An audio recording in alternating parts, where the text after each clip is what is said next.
When asked what surprised him about humanity the most, the Dalai Lama is said to have replied, "Man." Because he sacrifices his health to make money, then he sacrifices his money to recuperate his health.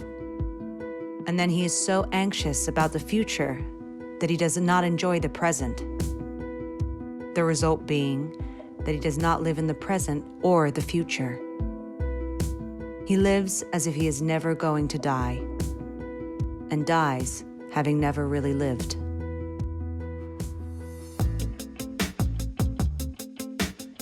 Well, I think for some of us to wake up, we need a wake-up call. When I was 26, I got a huge wake-up call. It was stage 3 colon cancer. I was in a triathlon, and I was on the biking portion of the race. When I landed, I broke 6 vertebrae in my spine. I was working in the corporate world at the time in a very high-stress, 6-figure job. I was on 8 prescription drugs. Many struggles on the court, respiratory problems, inability to cope with the heat, endurance issues. I was feeling that I'm losing that kind of fuel in my tank. So then I had to, sit down, rethink what is going on. People have seen the movie The Matrix, and they say, oh, that's a science fiction movie. And I go, no, The Matrix is a documentary. We've all been programmed. I can tell if somebody is trapped in conformity by looking at their first 60 minutes this morning. If you wake up and you do what 86% of smartphone owners do, they grab their phone, they look at it, and they go into the social media, they go into their email, they go into their text, their voice message, or games, and they're starting their day in reaction. We were taught in the 80s and the 90s, which was basically consumerism, which was attain power, money, wealth, status, and you'll feel good. We take goals belong to society, we take goals belong to our parents, we take goals that we think and justify and rationalize that we need in order to be happy. The problem is, the culturescape keeps engulfing us and telling us that we need a college degree, we need to get a good career, we need to work from 9 to 5 so that someday we can finally retire and see the world. The culturescape was designed to keep us safe, but it was never designed to keep us happy. Today's world is 24/7, 365 stress. Our biology was never designed to be in perpetual stress. And if that isn't corrected over time, what can happen is it starts autoimmune disease. It's a scientific fact that the long-term effects of the hormones of stress downregulate genes to create disease. And that stress hormone is constantly in the modern man, and we are working ourselves even to burnout.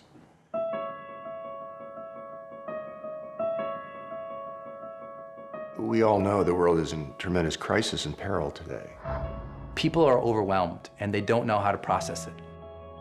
So they're saying, where else can I look? So I learned to deal with that, to go past that.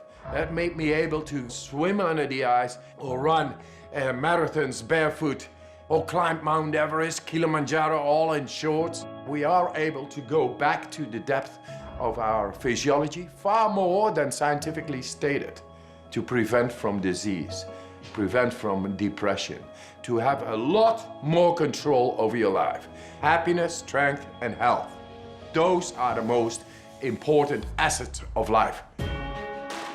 Your life can shift dramatically in an empowered way if you learn how to control your emotions.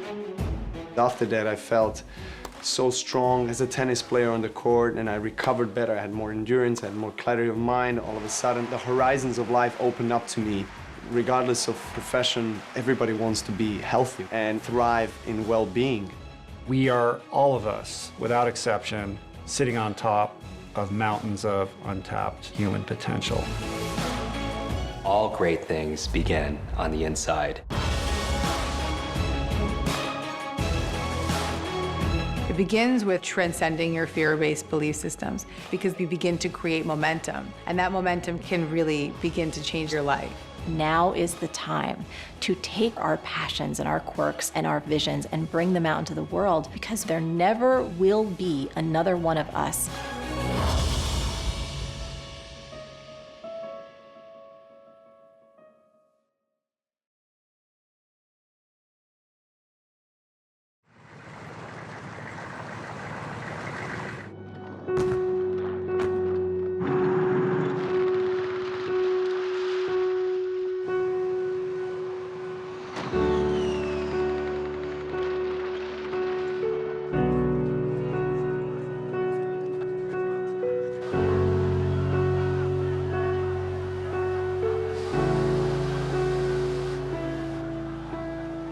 I was 4 or 5 years old when the first war that I was living in happened. And in the next 9 or 10 years, Serbia has been through a lot of economical trouble. It was, torn by the bombings later on in the 90s, and embargo, sanctions, people waiting in line for just most basic things, most common things like bread and milk.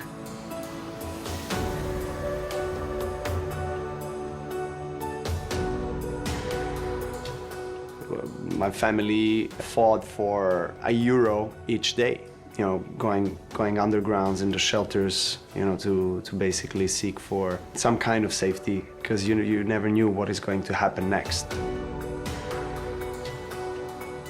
One of the most dramatic experiences I've had with my family was in '99 when we've been through day and night, 2.5 months of bombing, and it wasn't easy, not just for us, but for the entire country. We didn't know what tomorrow brings. We didn't know whether or not we were going to still live, because the planes were flying all over our heads.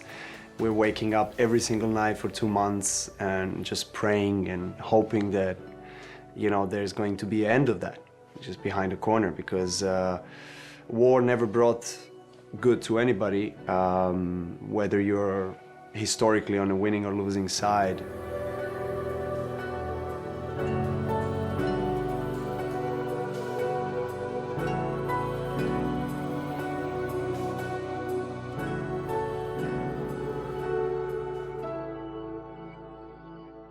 Nobody has ever touched a tennis racket prior to me in my family, so there was no tradition, no heritage of that sport.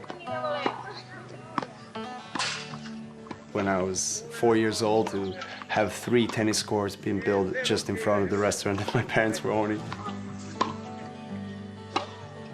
From when I was 4 to 7, I was mostly involved in school tennis with kids and just playing around the court, being in the big groups of children. It was a play, it was a game, it was fun.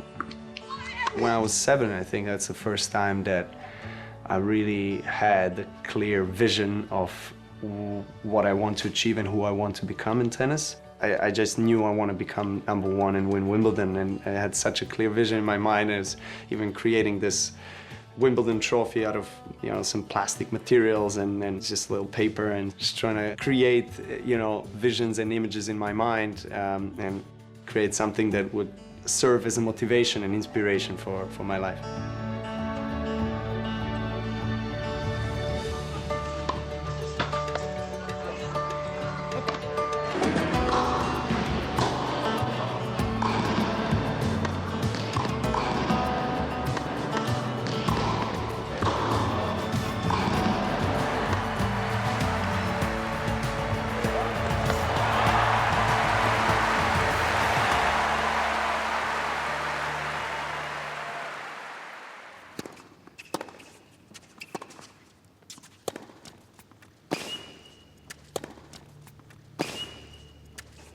I've experienced, prior to 2010 Australian Open, many struggles on the court, respiratory problems, inability to cope with the heat, endurance issues. Even though I was training hard, I was feeling that I'm losing that kind of fuel in my tank. I was feeling weaker, and then all of a sudden the vision